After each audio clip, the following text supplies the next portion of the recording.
boa noite. O Tribunal Superior Eleitoral começa a julgar nesta terça-feira o processo de cassação da chapa Dilma Temer, que pode levar à perda do mandato do presidente da República. Para falar sobre este assunto, o É Notícia entrevista hoje Gustavo Bonini Guedes, advogado do presidente Temer no processo. Gustavo é muito jovem, como vocês podem ver, tem 34 anos, mas bastante experiente. É pós-graduado em Direito Eleitoral, foi membro consultor da Comissão de Direito Eleitoral do Conselho Federal da OAB, presidente do Instituto Paranaense de Direito Eleitoral e professor da Escola Superior de Advocacia do Paraná. Ufa, currículo extenso. Boa noite, seja muito bem-vindo.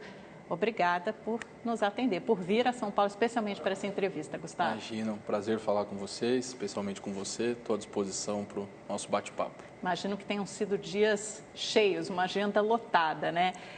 O relator do processo de cassação da chapa Dilma Temer, o Herman Benjamin, disse que o caso é o maior processo da história do TSE e que sua decisão será histórica. Imagino que também seja o caso mais importante da sua carreira. Qual a sua expectativa?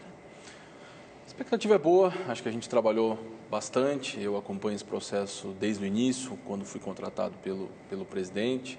Isso foi em 2015, né? 2015, isso, 2015. O presidente vinha com a defesa conjunta com a presidente, mas entendeu que era o momento de ter uma defesa específica para ele, quando eu fui contratado.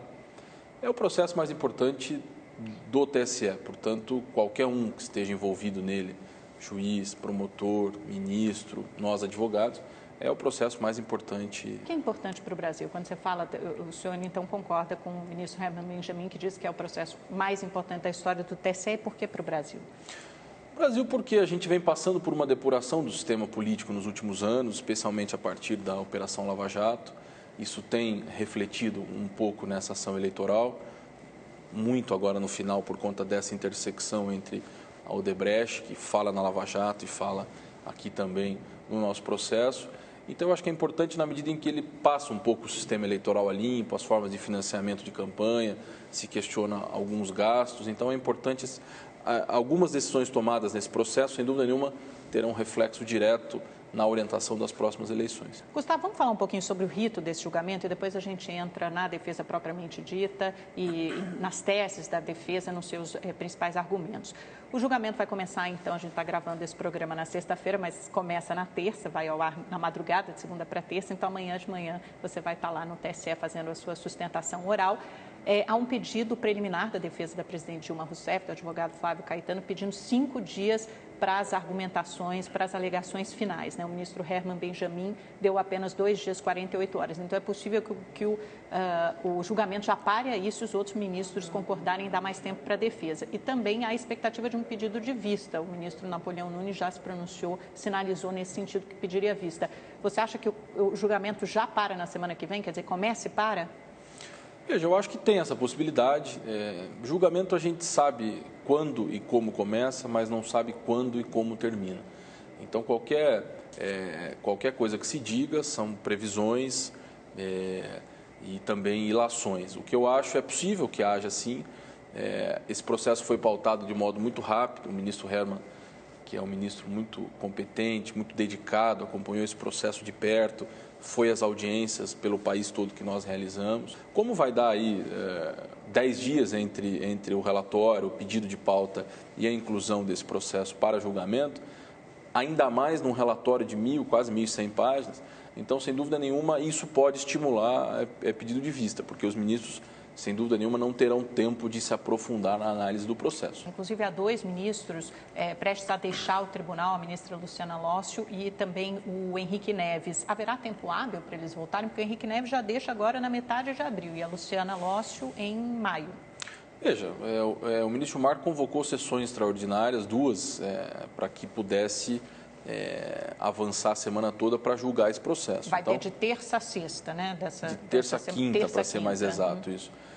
Então, sem dúvida nenhuma, há tempo hábil para o ministro Henrique enfrentar esses temas, mas vai depender realmente de como o julgamento vai se colocar. Mas a gente sabe também que é um julgamento que tem uma grande repercussão política e o que se diz nos bastidores, né? A gente, jornalista, telefona para um, telefona para outro, apura muito, mas o que se diz é que a expectativa do Palácio do Planalto é que esses 2 novos ministros que devem participar efetivamente do julgamento, Admar Gonzaga e Tarcísio Vieira, votem contra a cassação da chapa. E aí eu quero saber o que o senhor acha, porque tem uma continha que dizem nos bastidores que assim, se esses 2 ministros votarem contra a cassação da chapa, e tem pelo menos mais 3 votos com os quais o Planalto conta, do presidente do TSE, o ministro Gilmar Mendes, do Luiz Fux e também do Napoleão Nunes, que deve pedir vista na terça-feira. Se a gente tiver esses 5 votos, já são 5 de 7, quer dizer, é um cenário que se apresenta muito favorável a vocês.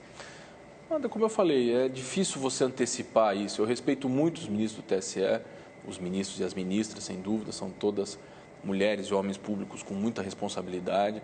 Então, eu acho temerário se anunciar voto para cá, voto para lá, orientação essa, orientação aquela. Mas você foi, o que a gente não sabe que acontece nos bastidores também é que você conversa com esses ministros do TSE e passou a semana anterior ao julgamento indo de gabinete em gabinete para apresentar, o que é uma coisa absolutamente legítima. Como eu faço em qualquer processo de cliente meu, prefeito, governador. Exatamente, não é nada fora do script. Você faz e qualquer advogado também, qualquer bom advogado faria, de apresentar a sua defesa, de apresentar os principais pontos. Então, você passou a semana fazendo isso. Você falou com todos os ministros, você saiu mais preocupado ou mais otimista dessas reuniões? Veja, foi tudo muito rápido, né? Então a gente eu ainda não consegui visitar todos. Devo terminar de fazer essas visitas na próxima semana. Mas as conversas, enfim, fomos muito bem recebidos, como sempre somos. Do seu ponto de vista como advogado, como advogado, né? Como especialista no direito eleitoral. Agora, Gustavo, você falou do ministro Herman, que ele defende muito firmemente as suas posições, é conhecido por ser um ministro duro. A expectativa é que seu voto seja pela cassação da chapa Dilma Temer. Fica mais difícil quando você já começa com o voto do relator contra o presidente Temer e a ex-presidente Dilma? Sem dúvida. De modo geral, em todo o processo, você ter o relator a teu favor facilita porque você inicia, enfim, alguém que partilha de um entendimento. Da mesma forma como eu não digo ou não posso antecipar, porque não sei e porque acho temerário prever